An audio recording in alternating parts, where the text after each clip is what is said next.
네, 안녕하세요. 저는 김주현입니다. 시장이 참 어려운 요즘이죠. 어닝 시즌 앞두고서 어닝 모멘텀 둔화된다라는 이야기들 꽤 많이 하고요. 또 유동성 공급은 더 늘리지 않는다라는 이슈도 헤드라인에 많이 눈에 띕니다. 앞두고서 또 여러 가지 걱정거리들이 눈에 많이 띄어요. 공급망 병목 현상과 관련한 이야기도 하고요. 에너지 가격 오르면서 인플레는 지속될 수밖에 없을 것 같다라는 언급들도 많죠. 막연한 두려움보다는 숫자로 좀 확인하고 지나가면 그래도 또 도움이 되지 않을까 해서 오늘 이 시간 준비를 했습니다. 어닝 시즌 앞두고 기업들의 어닝 모멘텀 어떻게 봐야 할지, 그리고 염두에 둔 모델 포트폴리오 전략은 어떻게 가져가야 할지 오늘 퀀트 담당 유명한 애널리스트 모시고 이야기 나눠보겠습니다. 안녕하세요. 안녕하세요. 네, 안녕하세요.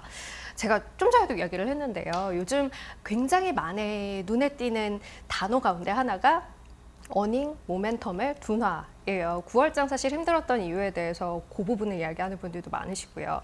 3분기 실적 시즌이 이제 목전인데 3분기 우리 기업들의 실적 전망 일단 어떻게 하고 계시는지 그거부터 먼저 들어볼게요. 우선 시장에서 나오고 있는 이익 모멘텀 둔화라는 부분은 네. 일단 3분기 실적보다는 내년 실적 하향 조정에 대한 우려가 일단 더 큰 상황입니다. 그래서 이번 주 금요일부터 이제 3분기 실적 시즌이 개막이 될 텐데 당장에 이제 3분기 실적은 저는 예상보다 긍정적으로 발표할 것으로 좀 전망을 하고 있습니다. 일단 합산 실적은 대략 한 62조 원 가량 네. 예상이 되고 있고요. 전년 동기 대비로 해서 한 45% 정도 증가할 것으로 예상이 되고 있는 상황인데 과거에 사실 3분기 실적은 언제나 예상보다 부진했었던 그런 왜죠? 분기이긴 했어요. 애널리스트들의 추정치가 1분기랑 2분기에 이제 지속적으로 상향 조정이 되다가 사실 연말로 갈수록 하향 조정이 나타나는 네, 네. 모습들을 보이는데 그래서 2020년도 3분기를 제외하고는 대부분의 3분기 실적 시즌은 굉장히 부진했었습니다. 근데 최근에 이제 3분기 실적 같은 네. 경우에는 또 실적 시즌 전에 상향 조정이 나타나고 있어요. 그래서 추정치가 네, 맞습니다. 컨센서스가 상향 조정이 되고 있습니다. 뭐 운송이나 철강 업종 같은 경우에는 프리뷰 보고서가 나오면서 네. 추정치가 굉장히 상향 조정이 가파른 모습을 좀 보이고 있어요. 이렇게 되면은 실제로 3분기 실적 시즌은 예상보다 좀 긍정적일 가능성이 높다. 그렇게 되면은 사상 최초로 3개 분기 연속 어닝 서프라이즈가 나오는 해가 됩니다. 1분기, 2분기, 3분기. 네, 맞습니다. 이게 굉장히 시계열을 길게 보더라도 한국 기업들이 2개 분기 연속 어닝 서프라이즈가 나는 경우도 굉장히 드물었어요. 총 3차례밖에 없었었고요. 네. 만약에 이번 3분기도 좋은 실적을 발표한다면은 좀 3개 분기 연속 좀 어닝 서프라이즈가 나오는 그런 분기가 될 것 같습니다. 근데 이제 3개 분기 연속 어닝 서프라이즈라는 거는 그 다음 분기에 갔을 때 네. 당연히 어닝 쇼크를 조금 예상을 미리 해볼 수가 있는 확률상. 상황인데요. 네. 그래서 뭐 4분기 실적은 항상 안 좋았었던 그런 또 경험이 있어서 지금 시장 참여자들은 이번 3분기 실적이 정말 피크가 아닐까라는 우려가 가장 큰 그런 모습입니다. 제가 뭐 그 전에 앞서서 차트 하나를 좀 보여드릴게요. 이 3분기 실적 이제 트렌드입니다. 네. 왼쪽에 그림을 한번 봐주시면은 연초 이후부터 사실 뭐 자그마한 등락은 있었지만 꾸준히 상향 조정되는 모습을 좀 보였어요. 네, 반도체 업종이나 반도체를 제외한 업종들의 추정치가 최근 들어서도 1% 이상 상향 조정이 되는 모습을 좀 보였고요. 네. 오른쪽에 업종별로 좀 차별화가 나오고 있는 모습인데 앞에서 말씀드렸던 철강이나 운송 섹터들의 추정치가 굉장히 긍정적인 모습을 보이고 있고 뭐 IT 하드웨어나 은행 그리고 최근에 뭐 천연가스 강세로 인해서 요 상사 업종의 이익 전망치도 굉장히 빠르게 상향 조정이 되고 있는 모습입니다. 최근에 반도체 업황 우려에 대한 이슈가 있지만 3분기 네. 반도체 업종의 실적은 또 상향 조정이 나타나고 있어요. 그러네요. 상향 조정이 되고 있는 업종 중에서 운송이나 상사 업종은 주가도 실적도 굉장히 긍정적인 모습을 네. 보이고 있고 반도체는 3분기 실적은 긍정적이지만 주가가 사실 좀 부진한 그런 모습들을 좀 보이고 있습니다. 네. 결국에는 2022년도에 대한 실적이 훨씬 더 저는 중요하다라고 보고 네. 있는데요. 그래요. 그러면 일단은 이번 분기까지는 괜찮을 것 같다라는 네, 맞습니다. 거예요. 지금 시장이 걱정하고 있는 건 그 이후의 것에 대한 것이고, 뭐 3개 분기 연속으로 서프라이즈를 기록할 가능성이 현재로서 높아 보인다. 반도체 굉장히 걱정을 하고 네. 있는데 이것도 일단은 추정치 상향되고 있어서 3분기까지는 괜찮을 것 같다라는 이야기. 유지되기가 어렵지 않을까라는 게 시장의 걱정인데 앞으로에 대한 전망을 어떻게 하고 있는 건가요? 우선 반도체 업종부터 말씀을 드려야 할 것 네. 같은 게요. 또 올해 4분기랑 내년 1분기에 메모리 가격 둔화 이슈가 시장에서 어쨌든 컨센서스 상으로도 반영이 되고 있습니다. 네. 2022년도 추정치가 최근 한 달 반 정도가량 하향 조정이 계속 진행이 되고 있는데요. 사실 반도체 업종이 대부분이 하향 조정을 이끌었다라고 보셔도 그래요. 될 것 같습니다. 오히려 반도체 업종을 제외하고 이 컨센서스 추이를 계산해 보게 되면은 소폭 상향 조정되는 모습이 보였어요. 반도체 빼면 오히려 올라가는. 네, 맞습니다. 네. 아무래도 시장 전체적으로 반도체 업종이 뭐 시가총액이나 혹은 어닝 차지하는 비중이 굉장히 높기 때문에 네. 뭐 반도체 업종의 실적이 둔화되면은 시장 전체적인 이익 모멘텀은 꺾일 수밖에 없는 상황입니다.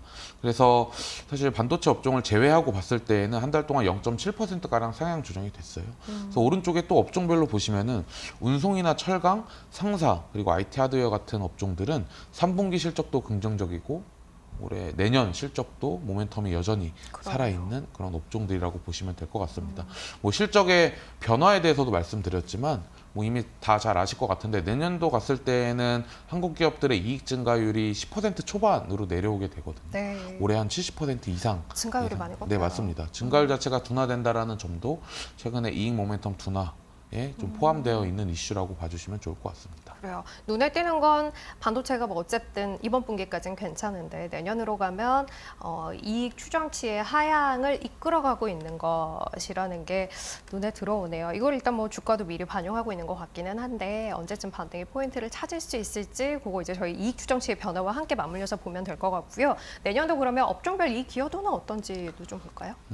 이익 기여도는 여전히 반도체 업종이 높습니다. 여전히. 네. 그러니까 내년도에 영업이익 증가율이 대략 10% 정도 증가할 것으로 예상이 되고 있는데 이 중에서 4.7%포인트가 이제 반도체 업종이 네. 차지하고 있습니다. 최근에 반도체 업종의 실적 하향 조정에도 여전히 이익 기여도는 반도체 업종이 가장 높은 편이고요. 그 다음으로 이제 소프트웨어, 자동차 사실 시가총액 큰 업종들의 이익 기여도가 높은 그런 상황이라고 보시면 됩니다.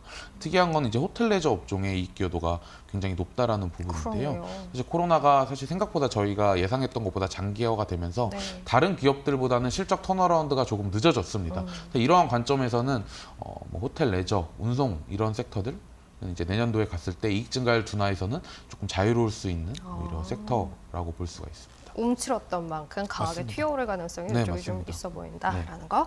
자, 우리나라 이야기는 일단 이렇게 정리를 하고 전 세계 기업들의 내년도 이익 전망에 대한 부분도 좀 확인해 보죠. 제가 이제 앞서서 한국 기업들 위주로 이익 전망을 네. 말씀드렸지만 전 세계 기업들도 비슷한 모습입니다. 내년도의 추정치가 사실 최근에 둔화가 되고 있는 모습이에요. 네, 네. 그리고 이익 증가율도 한국뿐만이 아니라 뭐 전 세계 기업들은 올해 EPS 그로스가 한 50%가량 되는데요. 내년도에 가면 7.6%까지 둔화가 됩니다. 더 뭐 많이 선진국, 빠지네요. 신흥국 모두 마찬가지의 네. 모습이기 때문에 사실 이익 증가율만으로 차별화가 되는 국가는 없다라고 보셔도 될 것 같아요. 그래서 뭐 최근에 주식시장 흐름도 계속 종목 장세 그리고 네, 업종별 뭐 기업별 주가 차별 양세가 지속되고 있는 이유도 시장 전체적으로 어닝 모멘텀이 둔화가 되고 있고 뭐 특정 업종이나 특정 국가들의 이익 모멘텀이 뚜렷하다라는 것들을 확인이 안 되기 때문에 네, 네. 사실 뭐 주식시장 안에서도 계속 종목별 차별화 장세가 진행이 되는 것 같다라고 저도 생각을 하고 있습니다. 네. 선진국도 신흥국도 공이 내년에는 좀 이익 모멘텀이 네, 둔화되는 맞습니다. 흐름, 그 큰 추이에는 변화가 없다, 네. 뭐 큰 게 차이점이 없다라는 맞습니다. 것이고 그래도 선진국 신흥국 업종별로 좀 발라서 보면 차이가 있는 네, 부분이 맞습니다. 있을까 궁금한데요.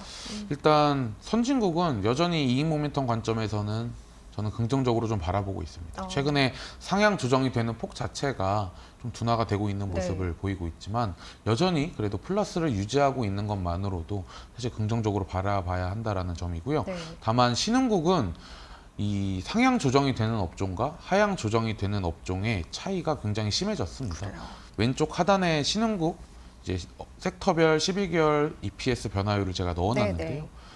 뭐 정유나 산업재, 금융업종은 3개월 전 대비 이익 전망치가 상향 조정이 되는 모습을 보였지만 반면에 이제 헬스케어, 경기 소비재 그리고 뭐 필수 소비재 같은 업종들은 신흥국 내에서는 여전히 부진한 모습을 좀 보이고 있다라는 점이 네. 위에서 보시는 선진국 차트랑은 크게 다른 모습입니다. 사실 그러네요. 공통적으로 이제 최근에 에너지 섹터의 이익 전망치가 지속적으로 상향 조정이 된다라는 점이 최근 주식시장에서도 반영이 되고 있는 듯한 모습을 보이고 있고, 네. 그래서 선진국은 사실 지수 전체적으로 접근하셔도 저는 여전히 괜찮다라고 보고 있어요. 네. 뭐 특별히 어떤 섹터가 더 좋다 혹은 뭐 안 좋은 섹터가 있으니까 한쪽 업종으로 베팅을 하는 것보다는 선진국은 사실 지수 플레이가 조금 더 적합해 보이고요. 네. 신흥국 내에서는 사실 확실한 업종 선택이나 종목 선택이 훨씬 더 중요한 지금 국면이다라고 보고 있습니다. 그래요. 신흥국에서는 조금 더 이제 범위를 좁혀서 맞습니다. 조금 더 세밀하게 봐야 이기는 투자가 가능하겠다라는 거고, 선진국은 여전히 지수로 봐도 네. 매력이 있는 맞습니다. 상대적으로 네. 구간에 있을 수 있다라는 거고요. 이익 변화율 추이와 맞물려서 전망을 좀 해봤고, 자, 신흥국은 조금 더 좁혀서 봐야 한다라고 이야기를 하셨기 때문에 그 관점에서 이제 구체적인 전략에 대한 이야기를 좀 해봤으면 좋겠어요. 저희 오늘 모델 포트폴리오 전략에 대해서 이야기를 좀 해볼까 하는데, 일단 컨셉은 이익 모멘텀인 거죠. 뭐 모델 포트폴리오 전략을 이제 제가 제시할 때 네. 크게 네 가지 정도의 팩터를 고려합니다. 네. 뭐 기업들의 성장성, 그리고 밸류에이션, 그리고 모멘텀, 그리고 이제 안정성, 총 네 가지의 큰 네. 카테고리 안에서 저 이제 계량적인 방식으로 이제 보고서가 작성이 되는 건데요. 네. 이번 달에는 이익 모멘텀의 비중을 가장 높였습니다. 네. 네, 물론 이제 밸류에이션이나 성장성도 고려를 하지만 그 중에서 이익 모멘텀을 가장 중요하게 생각을 하고 있어요. 네. 이 주황색 선이 이익 모멘텀이 좋은 기업들의 주가 흐름입니다. 작년부터 사실 굉장히 가파르게 네. 주가가 오르는 그러네요. 모습을 확인하실 수가 있는데요. 올해 시장이 사실 어제 기준으로 YTD로 이제 마이너스 전환을 했는데요. 네.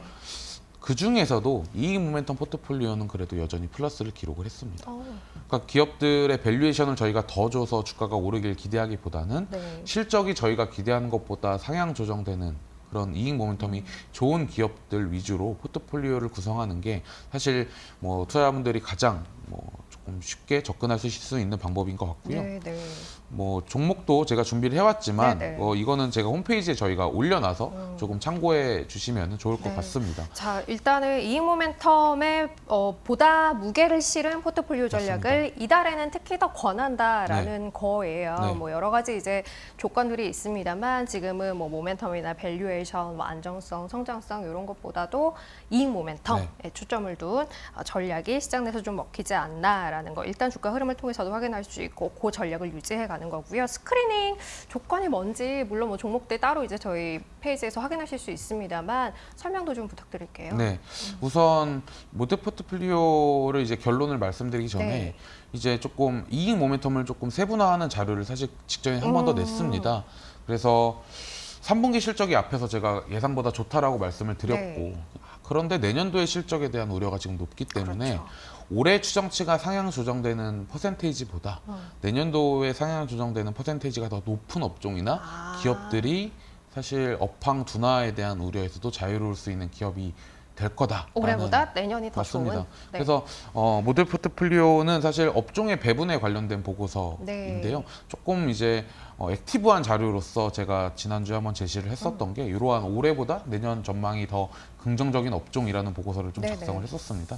그래서 뭐 철강, 건설, 뭐 상사, IT 하드웨어. 그러니까 앞에서 제가 모멘텀 언급 드릴 때 네. 좋게 보는 업종들이랑 그러네요. 굉장히 겹치는 부분들이 많은데요. 이런 업종들을 여전히 긍정적으로 보고 있고요. 종목도 말씀드리면은 네. 뭐 중소형주부터 대형주까지 조금 고르게 분포가 되어 있습니다. 대형주 위주로 좀 말씀을 드리면은 일진머티리얼즈, FNF, 그리고 삼성전기, 롯데정밀화학, 그리고 GSK, 하이브 이러한 기업들을 이번에 선호하는 기업군으로 좀 정리를 해놨고요. 이러한 것들이 사실 모델 포트폴리오에 전부 다 반영이 되게 됩니다. 네. 그래서 좀 참고를 해주시면 좋을 것 같아요. 그래요. 일단 뭐 업종으로는 철강, 뭐 상사, 자본재, 또 IT 하드웨어 이런 쪽에 네, 대해서 이제 내년이 조금 더 나아 네. 보이는 것으로 이야기를 해주고 계시고, 종목은 뭐 조금 전에도 언급을 하셨습니다만 해성DS, 코엘패션, 월덱스, 이오테크닉스, 일진머티리얼즈 이런 종목들 들어가네요. FNF, 삼성전기 쭉 있습니다. 하이브도 있고요. 에코프로비움도 많이 오르기는 했는데 네, 뭐 맞습니다. 들어 있어요. 여전히 요거 뭐 이익이 계속해서 증가한다라는 컨셉이니까요. 지켜보실 필요 있을 것 같고요. 모델 포트폴리오 전략을 소개해드리면서 10월 모델 포트폴리오 전략을 네. 따라오세요라는 이야기를 드리려면 네. 지난달에 어땠는지에 대한 네. 성과도 좀 궁금해요. 네. 우선 9월 달에는 코스피가 이제 4.1% 하락을 했습니다. 네. 근데 모델 포트폴리오는 어쨌든 벤치마크를 코스피로 하고 있기 때문에 뭐 베타라고 하는 그 지표를 1 정도 두고 가는데요. 뭐 시장 대비로는 사실 플러스 0.9% 정도 소폭 상회를 했어요. 네, 네. 아무래도 시장이 하락하는 국면에서는 종목 선택으로 성과 차이를 낼 수밖에 없는데요. 네.